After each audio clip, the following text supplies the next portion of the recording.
నా ప్రియ సహోదరి సహోదరులారా, మీకందరికీ మన రక్షకుడైన యేసుక్రీస్తు పరిశుద్ధ నామములో శుభాభినందనలు తెలియజేస్తున్నాను. అందరూ బాగున్నారా? దేవుడు మిమ్మల్ని మీ కుటుంబంలో దీవించి ఆశీర్వదించునుగాక. మీకోసం మేము ఎల్లప్పుడూ ప్రార్థిస్తున్నాము.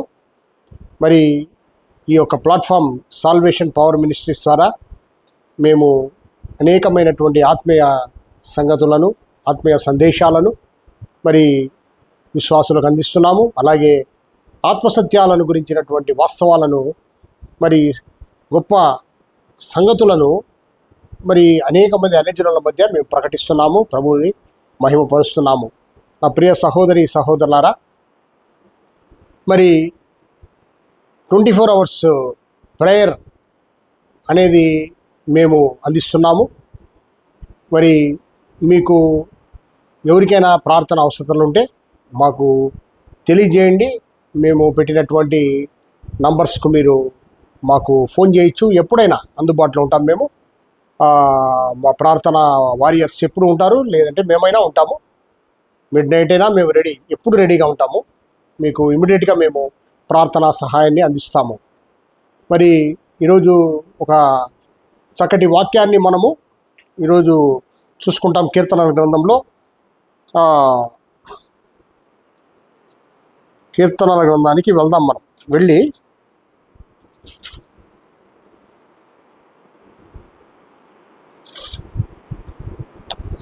15వ అధ్యాయాన్ని మనము ధ్యానిస్తాం. యెహోవా నీ గుడారములో అతిథిగా ఉండదగిన వాడెవడు అని కీర్తనాకారుడైనటువంటి దావీదు భక్తుడు దేవుని మాటలు బయలుపరుస్తున్నాడు. మొట్టమొదట క్వశ్చన్ ఏమంటే, ఆయన గుడారములో ఉండదగిన వాడు ఎవరు అంటే నిత్య జీవములో ఎవరు ఉంటారు అన్న విషయాన్ని దావీదు క్రీస్తు పూర్వమే పాత నిబంధనలో ఉన్నటువంటి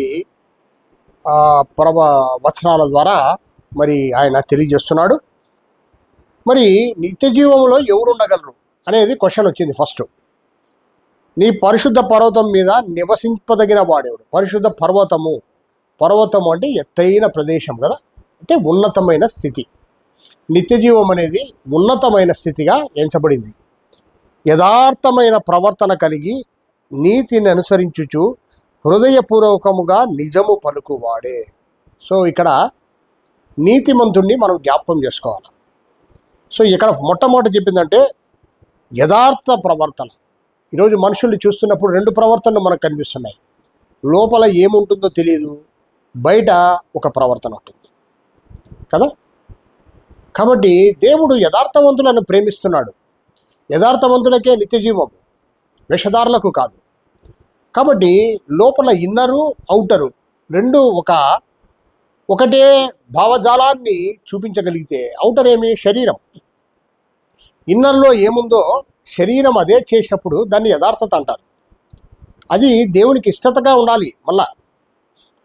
కాబట్టి యథార్థమైన ప్రవర్తన కలిగి నీతిని అనుసరించుచు. నీతి ఎవరు? ప్రభు అయిన యేసుక్రీస్తే నీతి, సత్యమే నీతి. కొత్త నిబంధన గ్రంథము మరి ప్రభువు వచ్చేశాడు ఈ లోకానికి. ఆయన మరి నీతిని స్థాపించుటకు వచ్చాడు. ఆయన బలిపీఠం ఎక్కాడు.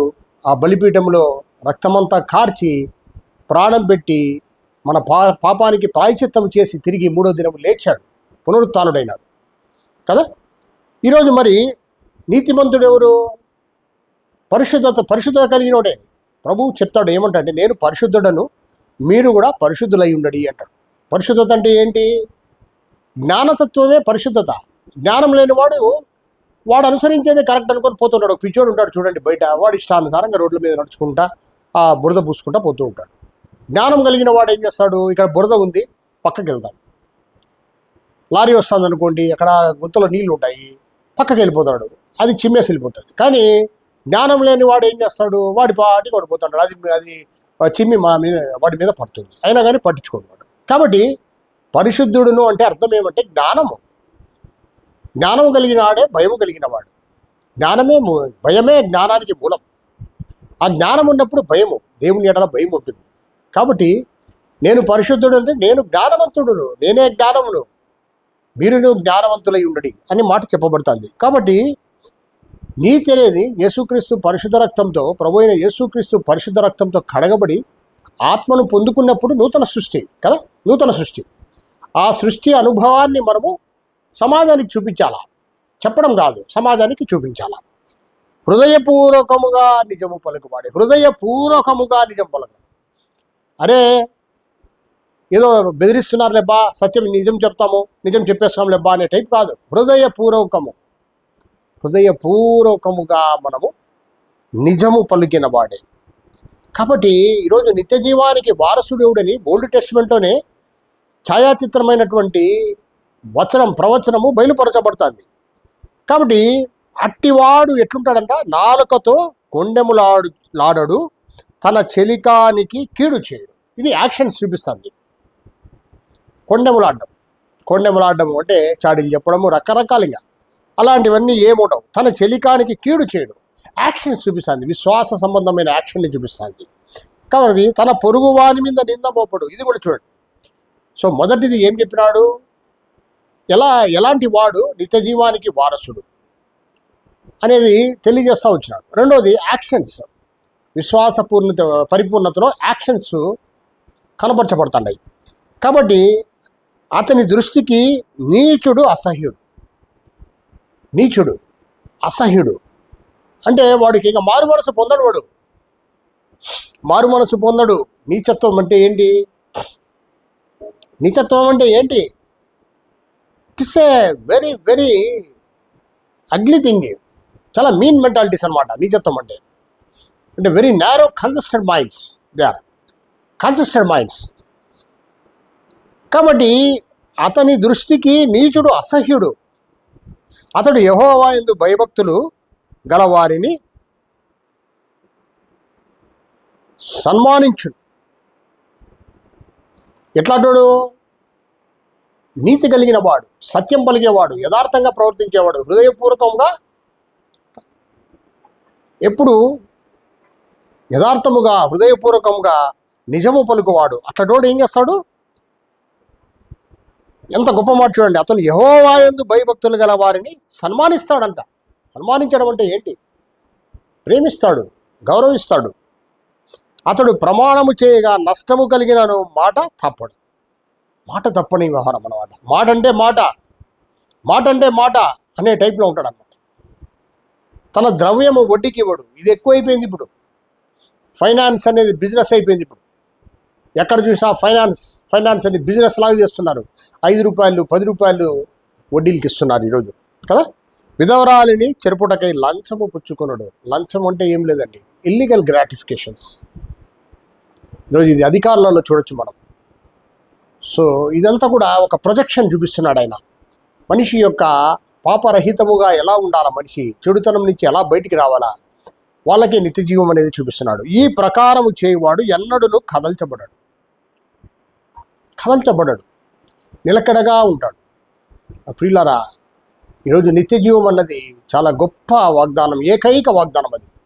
అది మనకు లభించింది. ప్రభు అయిన యేసుక్రీస్తు పరిశుద్ధ రక్తం ద్వారా మనము నీతిమంతులుగా మారి లోకంలో మరి కొత్త సృష్టిగా, నూతన సృష్టిగా మారే అనుభవాన్ని ప్రభు ఆయన మరణం ద్వారా ఇచ్చినాడు. మరణము, సమాధి, పునరుత్థానం ద్వారా మనకు లభించింది. ఈరోజు మనం మరణంలో ఎప్పుడైతే మన శరీర మనస్సును చంపుకుంటామో, ఎప్పుడైతే మనం మరణంలో మన శరీర మనస్సును ఎప్పుడైతే చంపుకుంటామో, మనం కూడా పునరుత్థానంలో పాలిభాగస్తులుగా ఉంటాము. కాబట్టి ఈరోజు ఈ లోక సంబంధమైనటువంటి వాగ్దానాలు ఉన్నాయి, ప్రామిసెస్ ఉన్నాయి, ఎన్నో ఉన్నాయి. వాటి వల్ల ఏం ప్రయోజనం? దానివల్ల అసలైన వాగ్దానం న్యూ టెస్టిమెంట్ ద్వారా ఇవ్వబడింది. అది ఏమంటే, మనము యేసుక్రీస్తు బలిపీఠం దగ్గరికి మారు మనస్సు పొంది రావాలి.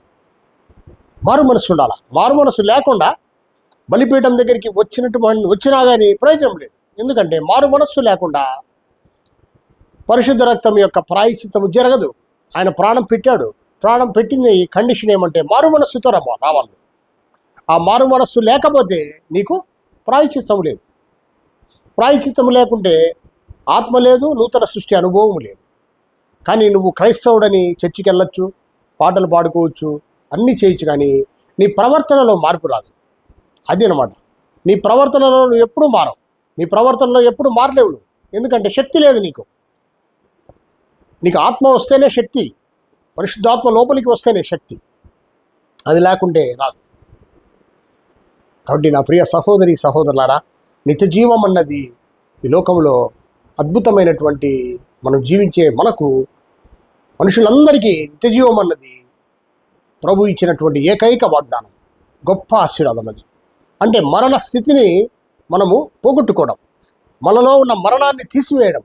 మరణం అంటే చెడుతనమే. చెడుతనం వల్ల మరణం వచ్చింది మనకు. ఎప్పుడైతే అబద్ధం మనలోకి ప్రవేశించిందో మనకు మరణం సంభవించింది. సత్యం వెళ్ళిపోయింది లోపలికి, దేవుని శక్తి వెళ్ళిపోయింది. వెళ్ళిపోవడం బట్టి మనము మరణాన్ని తెచ్చుకున్నాం, ఆత్మీయ మరణాన్ని తెచ్చుకున్నాము. దాని ద్వారా శరీర మరణం మనకు సంప్రాప్తించబడింది లోకానికంతా. ఆ మరణాన్ని తీసేయడానికి ఎలా సాధ్యం అనేది కొత్త టెస్టిమెంట్, నూతన నిబంధనలో ప్రభు కృప ద్వారా మనకు లభించినటువంటి ఆశీర్వాదం. అది ఏకైక వాగ్దానం. ఆ వాగ్దానాన్ని పొందుకోవడమే చాలా గొప్పతనం మనం. కాబట్టి ఈ శరీరంలో మనము ఉన్నప్పుడే మనము ఆత్మను పొందుకోవాలి. ఆత్మను పొందుకుంటే నూతన సృష్టి అనుభవం. అందుకే పౌలు గారు ఒక మంచి మాట అంటాడు, మీరు క్రీస్తుతో కూడా లేపబడిన వారైతే పైనున్న వాటిని వెతకమంటాడు. బ్రతికుండగా లేపబడ్డం ఏంటి? బ్రతికుండగా లేపబడ్డం ఏంటి అంటే నువ్వు చనిపోయిన వాడిగా ఉండవు, మరణంలో ఉన్నావు, ఆత్మీయ మరణంలో ఉండవు. నువ్వు శరీరం మామూలుగానే బతుకుతుంది, శ్లోకంలో ఉంది అంతే. శరీరము తిరుగుతుంది, కానీ ఆత్మీయ మరణంలో ఉండవు. కాబట్టి శరీరంలో లోనికి, మన ఆత్మలోనికి శక్తి రావాలా. మన ఆత్మ చీకటిని పారదోలి మన ఆత్మను వెలిగించాలా. ఏది? ఆత్మ, దేవుని ఆత్మ, అదే పరిశుద్ధాత్మ వెలిగించాలి. వెలిగించినప్పుడు దివ్యమైనటువంటి జ్ఞానము మన మనస్సుకు అందుతుంది. ఆ మనస్సుకు అందిన జ్ఞానము శరీరాన్ని మహిమతత్వంలో, జీవంలో నడిపిస్తుంది. ఇది నిత్య జీవానుభవంలో ఉన్న మనిషి చేసేది. అంటే ఇక్కడ భూమి మీద ఉంటూనే నువ్వు నిత్య జీవానికి వారసుడుగా నువ్వు ముద్రించబడి ఉన్నావు. అది అర్థము లేపబడినం అంటే. ఆ అనుభవం లేకుండా నువ్వు మరణాన్ని ఎక్స్చేంజ్ చేసుకోలేవు, జీవంతో ఎక్స్చేంజ్ చేసుకోలేవు.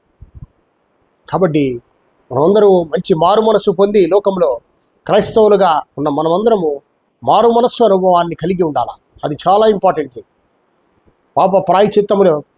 పాశ్చాత్తాపము లేకుంటే దేవుని యొక్క బలిపీఠం దగ్గర, ప్రభు అయిన యేసుక్రీస్తు వారి యొక్క బలిపీఠం దగ్గర నువ్వు వచ్చినా కానీ నీకు ఏ విధమైనటువంటి శరీరతత్వంలో నుంచి బయటికి రాలేవు. ప్రియులారా, దానివల్ల ఏ విధమైన ప్రయోజనం కూడా లేదు నీకు. మహా అయితే నువ్వు చర్చికి వెళ్తున్నావు, క్రైస్తవ జీవన విధానములో, ఆచారములో, ఇళ్లలో ఏమైనా కార్యక్రమాలు జరగచ్చేమో కానీ నిత్యజీవ సంప్రాప్తి అనేది ఎక్కడా లేదండి. కాబట్టి చెప్పబడిన వాక్యాన్ని అనుసరించి మన జీవితాలలో మొట్టమొదట మారు మనస్సు అనుభవాన్ని మనము యేసుక్రీస్తుని తెలుసుకున్నాము. మంచిది. ఎవరైనా యేసుక్రీస్తు అంటే దేవుని మాట, దేవుని ఆత్మనే. ఈ లోకంలో సకల సృష్టిని చేసిన ఆత్మ శరీరాన్ని ధరించుకొని వచ్చింది, అంతే. ఆత్మనే వచ్చింది, సత్యం. అందుకే నేనే సత్యం అంటాడు ఆయన. ఆత్మనే సత్యం. మరి దేవుని మాట, దేవుని వాక్కు సృష్టి కార్యం చేసింది. ఆ వాక్యే ఆత్మే శక్తి. ఆ శక్తే శరీరాన్ని ధరించుకొని ఈ భూమికి వచ్చింది, ప్రాణం పెట్టింది, బలిపీఠము కట్టుకొని ప్రాణం పెట్టింది. ఆ ప్రాణం పెట్టి తిరిగి 3వ దినము లేచింది. మరి ఈ ఆశీర్వాదం ఏమంటే, ఆయన బలిపీఠంలో ఉన్న ఆశీర్వాదం ఏమంటే, ప్రాయచిత్తం ఒకటి, శక్తి ఒకటి. ప్రాయచిత్తం పొందినోడికి రెండో ఆశీర్వాదం ఏమంటే శక్తి లభిస్తుంది. మారు మనస్సుతో వచ్చినోడికి ప్రాయచిత్తం పొందిన చోట శక్తి లభిస్తుంది. శక్తి లభించినప్పుడు నూతన సృష్టి అనుభవం.